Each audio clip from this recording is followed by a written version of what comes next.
బంగారం ధర పెరుగుతుందంటే ఇన్వెస్టర్లంతా వారి ఫోకస్ దానిపైనే పెడతారు. మరి ఇది ఎంతవరకు సేఫ్? నిజంగా ధర పెరుగుతుందన్న భరోసా భారీగా పెట్టుబడులు పెట్టొచ్చా? బంగారం ధర అలా పైకి వెళ్లడం ఎంతవరకు నిజం? గత అనుభవాలు ఏం చెబుతున్నాయి?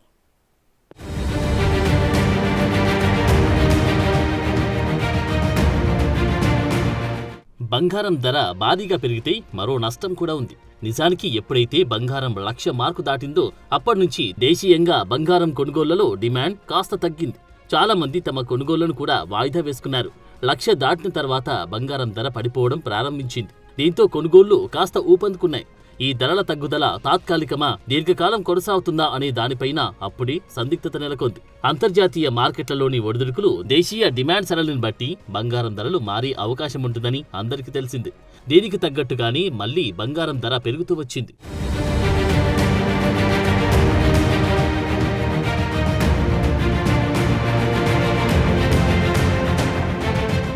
బంగారం రికార్డు స్థాయిలో ట్రేడ్ అవుతున్నప్పటికీ ఒకేసారి పెద్ద పెట్టుబడులు పెట్టడానికి ఇది ఉత్తమ సమయం కాకపోవచ్చన్నది విశ్లేషకుల సలహా. పెట్టుబడిదారులు కాలక్రమేణా చిన్న మొత్తాల్లో కొనుగోలు చేయడం ద్వారా బంగారాన్ని పోర్ట్ఫోలియోలో చేర్చుకోవచ్చని అంటున్నారు.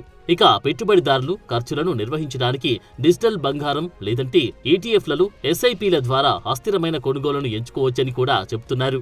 ఎందుకంటే రాబడి కంటే గోల్డ్ భద్రత, వైవిధ్యీకరణ, అనిశ్చిత సమయాల్లో ఈజీ ఈక్విడిటీ ఉంటుందని అంటున్నారు. నిజానికి బంగారం దీర్ఘకాలిక ప్రమాణాలను పరిశీలిస్తే గోల్డ్, ఈక్విటీలు రెండూ బలమైన రాబడిని ఇచ్చాయనడంలో సందేహం లేదు. 2014 నుండి 2024 వరకు బంగారం దాదాపు 178% రాబడినివ్వగా నిఫ్టీ 50 ఇండెక్స్ దాదాపు 185% రాబడినిచ్చింది. కాబట్టి ఎక్కువ కాల వ్యవధులు, ఈక్విటీలు, కాంపౌండింగ్, పెయిడ్ డివిడెండ్లు, ఆర్థిక వృద్ధి కారణంగా సంపూర్ణ రాబడులు స్వల్ప ప్రయోజనాన్ని కలిగి ఉంటాయనే అభిప్రాయం ఉంది. అయితే మార్కెట్ క్షీణత కాలంలో బంగారం మెరుగ్గా ఉంటుందనే సూచన కూడా ఉంది. తీవ్రమైన మార్కెట్ క్షీణతల సమయంలో బంగారం స్టాక్ల కంటే మూలధనాన్ని బాగా రక్షిస్తుంది.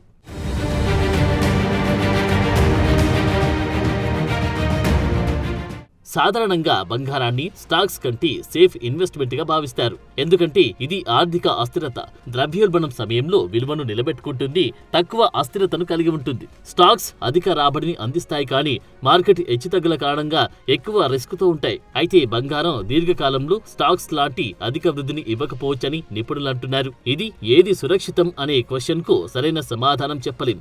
ఎందుకంటే మార్కెట్ కు సంబంధించినది ఏదైనా రిస్క్ పైన ఆధారపడి ఉంటుంది. అంతేకాదు ఇన్వెస్టర్ల టార్గెట్లు, ఇన్వెస్ట్ కాలపరిమితిపై ఆధారపడి ఉంటుంది. అందుకే రిస్క్ తగ్గించడానికి బంగారం సురక్షితమే అయినప్పటికీ రాబడి కోసం స్టాక్స్ లో పెట్టుబడి పెట్టడం మంచిదనేది ఓ వాదన. నిజానికి అందరూ బంగారంపై పెట్టుబడి పెడితే ఆర్థిక వ్యవస్థలు, మార్కెట్లు అనూహ్యమైన పరిణామాలు జరగడం ఖాయం.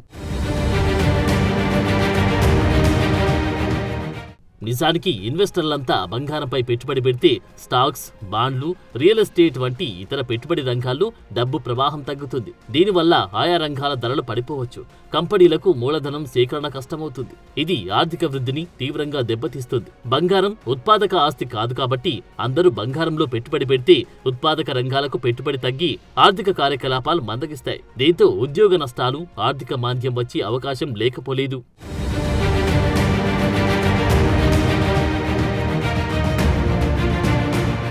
ఇక్కడ మరో కోణం కూడా ఉంది. బంగారం ధరలు అతిగా పెరిగితే కూడా నష్టమే. మనం చెప్పుకుంటున్నట్లు కొనుగోలు తగ్గితే ఒక్కసారిగా ధరలు పడిపోయే అవకాశం ఉంది. ఇది ఇన్వెస్టర్లకు ఓ చేదు జ్ఞాపకాన్ని మిగిల్చుతుంది. దీనికి తోడు బంగారం అనేది ఓ లోహం.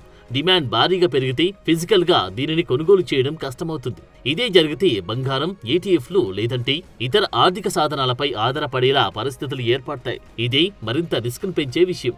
అందుకే తాత్కాలికంగా బంగారం ధరలు పెరిగినప్పటికీ ఆర్థిక స్థిరత్వం కోసం స్టాక్స్, బాండ్లు, బంగారం వంటి వివిధ ఆస్తుల మధ్య బ్యాలెన్స్డ్ గా ఇన్వెస్ట్మెంట్ చేయడం అవసరమంటున్నారు నిపుణులు.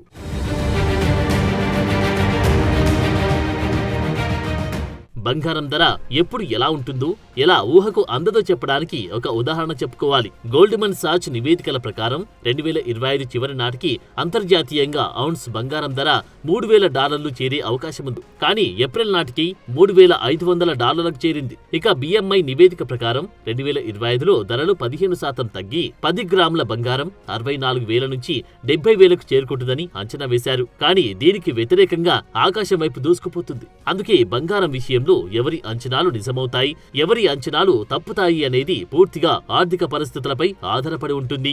ఇప్పుడు మనం అనుకుంటున్న తులం బంగారం 1,50,000కు చేరే అవకాశం ఎంతైతే ఉందో తగ్గడానికి కూడా అంతే ఉంది.